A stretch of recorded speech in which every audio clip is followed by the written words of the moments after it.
আসসালামু আলাইকুম সবাইকে। প্রেম নামের অপবাদ গল্পের 49 নাম্বার পার্ট। তো বেশি কথা না বলে চলুন গল্প শুরু করা যাক। বাসর ঘরে ফায়েজ আলমারি খুলে একটা বক্স বের করে ঋতুর হাতে দিল। ঋতু বলল, কি আছে? ফায়েজ বলল, খুলে দেখো। খুব যত্নে খুলল ঋতু। সেখানে একটা হীরার নেকলেস আছে। কয়েক বছর আগে এরকম একটা নেকলেসের জন্য ঋতু তার ভাইকে বলেছিল। গহনা পরার অভ্যাস না থাকা সত্ত্বেও নেকলেসটা পছন্দ হয়েছিল। উজ্জ্বল এনে দিবে বলেছিল, কিন্তু এক পিস টাকায় কিনতে দেরি করায় তা আর পাইনি। ঋতু বলল, এটা? ফায়েজ বলল, হ্যাঁ, উজ্জ্বল বলেছিল, বাট তখন পাইনি। গত সপ্তাহে একটা কুরিয়ার এসেছিল, এটাই এনেছি লন্ডন থেকে। ঋতু বলল, আমার জন্য? ফায়েজ বলল, না ম্যাডাম, এটা মিসেস মুস্তাকিম খান ফায়েজের জন্য। আর একটা সুন্দর হীরার আংটি। ফায়েজ সেটা তুললো, ঋতুর অনামিকা আঙ্গুলে পরিয়ে দিল, তারপর বলল, আমার গিফট। ফায়েজের এত দামি গিফটের কাছে ঋতুর সামান্য গিফটটা ফিকে মনে হলো। ফায়েজ বলল, কি হলো, দেন নাকি দিবেন না? ঋতু বলল, না আসলে। ফায়েজ বলল, আপনি যা দিবেন তাই অমূল্য, আমার কাছে এবার দেন তো। ঋতু মৃদু হেসে প্যাকেটটা দিল। ফায়েজ খুব ভালোবেসে প্যাকেটটা খুললো। সেখানে একটা দামি ব্র্যান্ডের ঘড়ি ছিল, সাথে সুন্দর পারফিউম। ঋতু বলল, আপনার পছন্দ হয়েছে? ফায়েজ বলল, খুব। তোমার দেওয়া 5 টাকার জিনিসও আমার কাছে অমূল্য, সেখানে এগুলোর দাম মিনিমাম 50,000-এর মতো। পছন্দ হবে না আবার? এই নেন, ঘড়িটা পরিয়ে দেন। ঋতু বলল, এখন? ফায়েজ বলল, হুম এখন। ঋতু পরিয়ে দিল ঘড়ি, তারপর বলল, চলুন নামাজ পড়বো, আল্লাহর কাছে শুকরিয়া আদায় করব। অজু করে আসুন ম্যাডাম। ঋতু বলল, আমি অজু করেছি। ফায়েজ বলল, আচ্ছা তাহলে আমি করে আসি, বলে ঋতুর কপালে ভালোবাসার ছোঁয়া দিল। ঋতু কেঁপে উঠলো। কয়েক মিনিট পর ফায়েজ অজু করে আসলো। একসাথে দুজনে নামাজ আদায় করে আল্লাহর কাছে শুকরিয়া আদায় করলো। ফায়েজ ঋতুর কপালে আবারও ভালোবাসার ছোঁয়া দিল। ধীরে ধীরে সে ভালোবাসা গভীর থেকে গভীর হতে শুরু করলো। ফায়েজের ছোঁয়ায় বারবার কেঁপে উঠলো ঋতু। শক্ত করে জড়িয়ে ধরলো ফায়েজকে। ফায়েজ ঋতুকে আগলিয়ে নিল বুকের ভিতরে। দুটো মানবের ভালোবাসার পবিত্রতার সাক্ষী হলো এক অর্ধচাঁদ। আর এদিকে নাবিলার চোখে ঘুম নেই, বিছানায় এপাশ ওপাশ করছে। কি করে ঘুমাবে? মন যে তার অশান্ত আজ। চোখের সামনে বারবার ভেসে আসছে সেই মুহূর্তের দৃশ্য।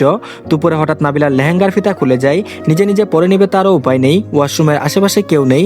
ইচ্ছে করছে তখন হাত পা ছুঁড়ে কাঁদতে। ওয়াশরুমের ভিতরে দাঁড়িয়ে বাহিরে বেশ কয়েকবার উকিঝুঁকি মেরেও যখন লাভ হলো না, তখন চোখের পানি টলমল করে উঠলো। হঠাৎ ঋষি বলে উঠলো, কি হয়েছে, এভাবে দাঁড়িয়ে আছিস কেন? হঠাৎ ঋষিকে দেখে চমকে উঠলো, সাথে ছিল লজ্জা। তারপর বলল, চুপ আছিস কেন, কি হয়েছে বল। নাবিলা বলল, কাউকে ডেকে দিবি? ঋষি বলল, কাকে ডাকবো বল, সবাই ছবি তুলছে, আমাকে বল। দেখ নাবিলা, আমার সাথে সব শেয়ার করতে পারিস, আমাদের বন্ধুত্বটা আগের মতোই আছে। ইতস্তত করে শেষমেশে নাবিলা বলল, লেহেঙ্গার ফিতা খুলে গেছে। ঋষি নাবিলার পিছনে গিয়ে দাঁড়ালো। চুল সরিয়ে দেখলো সত্যিই খুলে গেছে। ফিতা বাঁধার সময় ঋষির হাত কয়েকবার নাবিলার পিঠ ছুঁয়েছে। কাঁপছে নাবিলা। অবাধ্য কিছু অনুভূতি তখন মনের ভিতর নড়েচড়ে উঠছে বারবার। এদিকে নাবিলার পিঠের উপর কালো তিলটা সাদা চামড়ায় কালো হীরার মতো জ্বলছে। এতটাই চিকচিক করছে যে সামান্য একটা ফিতা বাঁধতে গিয়ে ঘামিনে একাকার হওয়ার মতো অবস্থা ঋষির। কয়েকবার ঢুক গিলে কোনো রকম বেঁধে চলে আসলো সেখান থেকে। আর পিছু ফিরল না। হয়তো ফিরে দেখলে নাবিলার অনুভূতির সাক্ষী হতে পারত। বারান্দায় হেঁটে চলছে। ঋষি যে নাবিলাকে ভালোবাসে ইদানিং বেশ বুঝতে পেরেছে। কোনো ছেলে নাবিলার পাশে বসলেও গা জ্বলে যায়। এতটা ভালো কি করে বাসলো ঠিক জানে না, তবে ভীষণ ভালোবাসে। আর এদিকে নীল ফারিহার কবরের পাশে বসে বলছে, আজ ঋতুর বিয়ে হয়েছে। বাসায় এক মামি আমার বিয়ের কথা বলতেছে। তারা কি জানে না আমার আমিটাই নরম মাটির নিচে শুয়ে আছি গত কয়েক মাস? জানে না, জানলে কেউ আমায় আবার আঘাত করতে আসতে পারতো না। নীল ফারিহার কবরের সামনে বসে কাঁদছে। আজও হাতে সাদা কোনো ফুল। প্রতিদিন একবার হলেও আসে, কোনোদিন মিস যায়নি। সারাদিনের সব কথা ফারিহাকে না বললে নাকি ভালোই লাগে না। তারপর আবারও বলল, জানো খুব আনন্দ করেছি, যখন আজ গান গেয়ে যাচ্ছিলাম আমি তোমাকে অনুভব করলাম। তুমি হাসছো, আমার সাথে নাচছো। এত তাড়াতাড়ি না গেলেও পারতে। সংসারটা বাধা হয়নি আজও। ছোট দুটো পায়ে কেউ হেঁটে আমায় বাবা বলে ডাকবে না আর কোনোদিনও। আমি এই অপেক্ষার শেষটুকু তোমার মাঝে বিলিয়ে দিতেও পারিনি। নীল আবারও বলল, জানো ফারিহা, ফায়েজ ভাই নিজেকে দোষারোপ করছে। কালকে আমাকে বলেছিল ওনার জন্য নাকি তুমি আর নেই। কি করে বোঝায় আমি এসব বিশ্বাস করি না। ওরা আমার কাছের মানুষকে মারতে চেয়েছে, সেটা তুমি না হলে ঋতু হতো, কিংবা অন্য কেউ। ওরা তো ঋতুকে নিয়ে গেছে, কিন্তু বাঁচিয়ে তো নিলাম, পারিনি তোমাকে আটকে রাখতে। তুমি কিন্তু আমার ভাই আর বোনকে দোষারোপ করবে না। ওদের ভালোবাসা আমাদের ভালোবাসা দিয়ে বাঁচিয়ে দিলাম। আমাদের ভালোবাসা ওদের মধ্যে বেঁচে থাকবে অমর হয়ে। আয়নার সামনে দাঁড়িয়ে নিজেকে বারবার খুঁটিয়ে দেখছে ঋতু। গলার কাঁধে লালচে দাগ। হাত বুলিয়ে দিতে রাতের সবকিছু যেন চোখের সামনে ভাসছে। লজ্জায় মুখ ঢেকে নিল। ওয়াশরুম থেকে টিপ টিপ পানির শব্দ কানে আসছে। একটু পরে ফায়েজ শাওয়ার নিয়ে বের হলো। ঋতুকে আয়নার সামনে আনমরে দাঁড়িয়ে নাল নীল হতে দেখে দুষ্ট হাসি এসে পিছন থেকে জড়িয়ে ধরলো। আচমকা স্পর্শ পেতেই দিবারাতের স্বপ্ন ভাটা পড়লো। চমকে ঘাড় ঘুরিয়ে নিতে গিয়েও নিতে পারলো না। তার আগে চোখ যায় আয়নার দিকে। ফায়েজ বলল, কি ম্যাডাম, রাতের কথা ভেবে এখনো এত ব্লাশ করছেন? আর একটু আদর কি চাই? ঋতু বলল, অসভ্য লোক আপনি, এতটা ঠুটকাটা আগে তো জানতাম না। ফায়েজ জোর করে হেসে উঠলো। আর একটু শক্ত করে জড়িয়ে ধরলো ঋতুকে। নিজের থুতনি রাখলো ঋতুর খোলা চুলের কাঁধের ভাঁজে। তারপর বলল, তা কখন জানলেন? কাল রাতে আদরের সময়। ঋতু বলল, এটা আদর? ফায়েজ বলল, হুম, তা নয়তো কি? ঋতু বলল, অত্যাচার। ফায়েজ বলল, কি, আমার ভালোবাসা আপনার কাছে অত্যাচার মনে হলো? বলে মিথ্যে মিথ্যে অভিমান করে ঋতুকে ছেড়ে গিয়ে দূরে দাঁড়ালো। ঋতু সামনে দাঁড়িয়ে গলার দিকে ইশারা করে বলল, দেখুন কি করেছেন, এটা কি আদর বলে? আপনার ভালোবাসার এমন অত্যাচার আমি নিচে যাব কি করে? ফায়েজ বলল এটাকে লাভ বাইট বলে বলে ঋতুকে কাল রাতে দেওয়া হীরার নেকলেসটা পরিয়ে দিল ফায়েজ। তারপর বলল আমার চাঁদের কলঙ্ক আমি ঢেকে দিলাম হীরা মুক্তা দিয়ে, তবে এমন ভালোবাসাময় অত্যাচার আজীবন চলবে মিসেস মুস্তাকিম খান ফায়েজ। অদৃশ্যে কপাল চাপড়িয়ে নিলে ঋতু। বিয়ের আগে এত সাধু ছিল আর বিয়ের পর হঠাৎ ফায়েজ পিছন ফিরে বলল বউয়ের কাছে কোনো পুরুষ সাধু না, তাই এত ভেবে লাভ নাই। ভালোবাসার অত্যাচার যখন সাদরে গ্রহণ করলেন আমৃত্যুতা বহন করবেন, এর বাইরে আপনার নিস্তার নেই। আর হ্যাঁ ম্যাডাম, একদিন আপনি চেয়েছিলেন আমার ভালোবাসার কলঙ্ক লাগুক আপনার পবিত্র গায়ে, গতকাল রাতে আমি কলঙ্ক লেপটিয়ে দিলাম আপনার সারা অঙ্গে, পবিত্র কলঙ্ক। সে রাতের চুপি চুপি রুমে এসে বলা কথা ফায়েজ জানতো ভেবে ইচ্ছে করলো সে মুহূর্তেই মরে যেতে। ঋতু তো আর জানতো না তার আসার আগে ফায়েজের জ্বর কমে যায়, তখন সজ্ঞানে ছিল ফায়েজ। জানলে কি আর নিজের মনের কথা এভাবে বলতো? অনায়াসে বলতে পারতো তখন? কখনো পারতো না। এ যেমন এখনো পারবে না, হয়তো লজ্জায়, নয়তো কিছু জিনিস গোপনেই সুন্দর। আর এদিকে কেটে গেল কয়েক মাস, আবারও আকাশ জুড়ে বৃষ্টি নামলো, ভিজলো শহর, ভিজলো গ্রাম, কারো মনে বৃষ্টি প্রেমের বার্তা নিয়ে এলো, আবার কারো দুঃখের শরিক হলো। তুলি রিক্সা দিয়ে যাওয়ার সময় হঠাৎ চোখ গেল কবরস্থানে নীলের মতো দেখতে কাউকে। ইদানিং নীল প্রচন্ড ব্যস্ত। মাসদের আগে নবনির্বাচিত এমপি পদে জয়ী হয়েছেন, সে থেকে এতটাই ব্যস্ত যে আজকাল ভার্সিটির গেট পার করে না। দীর্ঘ 6 মাস আর যায়নি। কাদের মোল্লাকে ফাঁসি দেওয়া হয়েছে, তবে সমীর আহমেদ যাবজ্জীবন কারাদণ্ডে রয়েছে। নীল নাকি চাইনি ওনার ফাঁসি হোক, মৃত্যুর যন্ত্রণা দেখতে চাই। লতিফ সর্দারের বিচার দেশ ও দেশের বাইরে দুই জায়গায় হলো।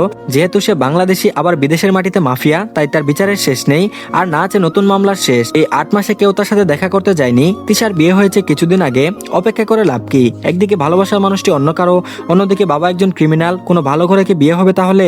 এই ভয়ে নিশার প্রাণ যাই যাই অবস্থা। জামশেখ তালুকদারের ভাগ্নি বলে হয়তো ভালো ঘর পেয়েছে, ভালো বড় পেয়েছে, নয়তো অকারণে মেয়েটার জীবনটাও নষ্ট হতো সমাজের আঙ্গুলের কারণে। ঢাকা শহরে থাকে না, সিলেটে চলে গেছে, বাকি পড়াশোনা সেখানে হবে।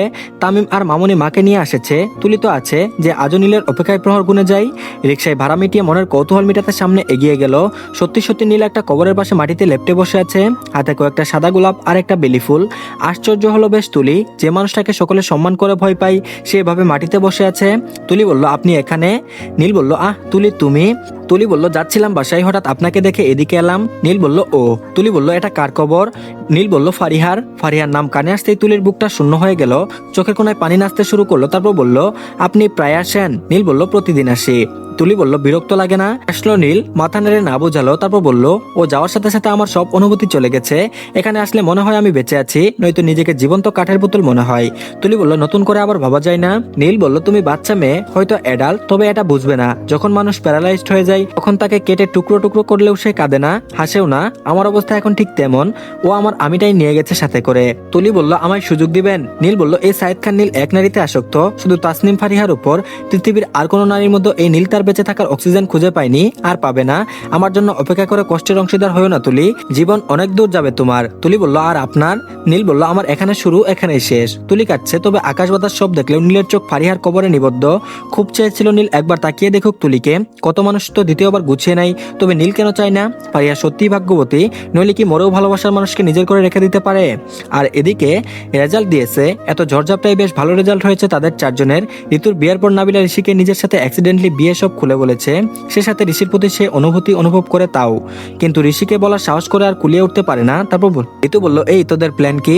রোহান বলল আমি তো কক্সবাজার যাব, স্টুডেন্টদের ছুটি আর সবে রেজাল্ট দিল, ভর্তির আগে চলে আসবো। তুই কি করবি? ঋতু বলল জানি না, তবে শুনেছি গ্রামে ঘুরতে যাব। আর তোদের কি খবর? নাবিলা বলল আমার কোনো খবর নেই ইয়ার, বাসায় বন্দি। বাবা মামি রোহানকে অনুমতি দিয়েছে, কিন্তু আমি পাইনি। রোহান বলল থাক বোন কাঁদিস না, কক্সবাজার থেকে আসার সময় চকলেট আর আচার নিয়ে আসবো তোর জন্য।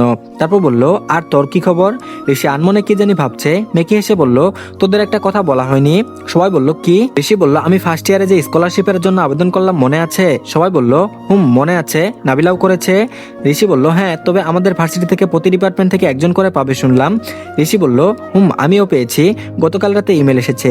ঋষি সেদিন যতটা আগ্রহ করে স্কলারশিপে আবেদন করেছিল, আজ যেন সে আনন্দের রেস্টটুকুও নেই। গত বছর যখন স্কলারশিপে আবেদন করে তখন নাবিলা হেসে হেসে বলল আমি না হয় তুই একজন পেলেই হলো, তবে চকলেট যেন প্রতি মাসে সবার জন্য আসে। রোহানের বাইরে যাওয়ার এত আগ্রহ নেই, ফারিহা এত টাকা খরচ করার মতো সামর্থ্য নেই, বিদেশে এসবে কোনো কালে ছিল না। ঋতুর তো বাংলাদেশে দেখা বাকি, এখানে সে বিদেশে দেখে কি করবে? পরিবারের কাছাকাছি থাকাই ভালো তার মতে। নাবিলাও যদি ঋষির সাথে মজা করে আবেদন করেছিল, তবে ঋষির ছোটকালের স্বপ্ন বিদেশে গিয়ে পড়া, চাইলে টাকা দিয়ে পড়তে পারতো, কিন্তু সে কখনো চাইনি টাকা দিয়ে যোগ্যতা তৈরি করে নিতে। তারপর বলল ভালো তো, তোর ইচ্ছে পূরণ হলো। এটুকু বলতে নাবিলার ভিতরটা জ্বলে চলে গেল। মনে হলো কেউ এসিড ঢেলে দিয়েছে, তার কলিজাকে ফ্রাই করে খাবে বলে। ঋষি বলল রোহান বলল তোর মন খারাপ? ঋষি বলল না ভাই, তোদেরকে মিস করব। সবাই বলল আমরাও তোকে মিস করবো রে। সবাই আবারও বলল ফ্লাইট কবে? ঋষি নাবিলার দিকে তাকালো, মেয়েটার গলা কাঁপছে মনে হলো, তবুও নিজেকে সামলিয়ে বলল আগামী মাসের 10 তারিখ। ঋতু বলল প্রতি বছর তো আসবি তাই না? ঋষি বলল না রে ঋতু, 4 বছর পর আসবো, তখন তোরাও মাস্টার শেষ করে ফেলবি। ঋতু বলল এতদিনে আমাদের ভুলে যাবি না তো? ঋষি বলল সব ভুলার নয়, আর তোদেরকে তো কোনোদিনও না। ঋতু বলল শুনেছি বিদেশে গেলে নাকি ফিরতে মন চায় না। ঋষি বলল দেশে আমার মূল্যবান সম্পদ রেখে যাব, না ফিরে উপায় আছে কি? ঋতু আর রোহান উঠে গেল কফি আনার নাম করে। বসে আছে নাবিলা আর ঋষি, দুজনে চুপচাপ। তারপর বলল দেখ হাদারামগুলো বসে আছে, দুটোকে ভালোবাসে তাও বলে না। রোহান বলল তুই দেখি বিয়ের পর ভালোবাসার পিএইচডি করে ফেললি। ফায়াজ স্যার কি আজকাল ভালোবাসার ক্লাসও ভালো করে নেয় নাকি? ঋতু বলল চল কফি আনি, এরা কিছু পারলেই হলো। ঋষি বলল আমি চলে গেলে অপেক্ষা করবি তো? নাবিলা বলল কেন? ঋষি বলল এমনি। নাবিলা বলল ভালোবাসিস আমায়? ঋষি বলল না তেমন কিছু না। আবারও নীরবতা। নাবিলা বলল আমাদের কথা হবে তো? ঋষি বলল হয়তো সময় পেলে। ঋষি আবারও বলল নাবু। নাবিলা বলল ঋষি বলল আমি চাই যেদিন আমি দেশে ফিরবো সেদিন তুই আমার দেওয়া শাড়িটা পরে অপেক্ষা করবি। নাবিলা আর কিছু বলতে পারলো না, এর মধ্যে ঋতু আর রোহান কফি নিয়ে চলে এসেছে। 4 বন্ধু বেশ আড্ডা দিল। ফারিয়ার কবরের সামনে গিয়ে ঋষি নাবিলার বিয়ের ব্যাপারে, ঋতুর রেজাল্টের খবর, এমনকি ঋষির স্কলারশিপের কথাও বলল। প্রতি মাসে একবার করে এসে বান্ধবীকে সব বলে ওরা। ফারিয়া নেই, তবুও বেঁচে আছে 4 জনের মধ্যে। ভালো খারাপ কিছু যেন বাদ যায়নি ফারিয়াকে বলা থেকে। তাদের বিশ্বাস মৃত মানুষের আত্মা মুক্ত, আর ফারিয়ার আত্মাও মুক্ত, তাই সকল কথা ফারিয়াকে বলা যায়। এটা এক ধরনের মনের অনুভূতি। তো ধন্যবাদ সবাইকে। আর মাত্র একটি পার্ট বাকি আছে, তো সেটাও দিয়ে দেওয়া হয়েছে, তো সবাই দেখে নেবেন। আর ইনশাল্লাহ এটা শেষ হলে নতুন গল্প আসবে, তো সবাই অপেক্ষা করবেন নতুন গল্পের জন্য। আশা করছি ভালো লাগবে সবার।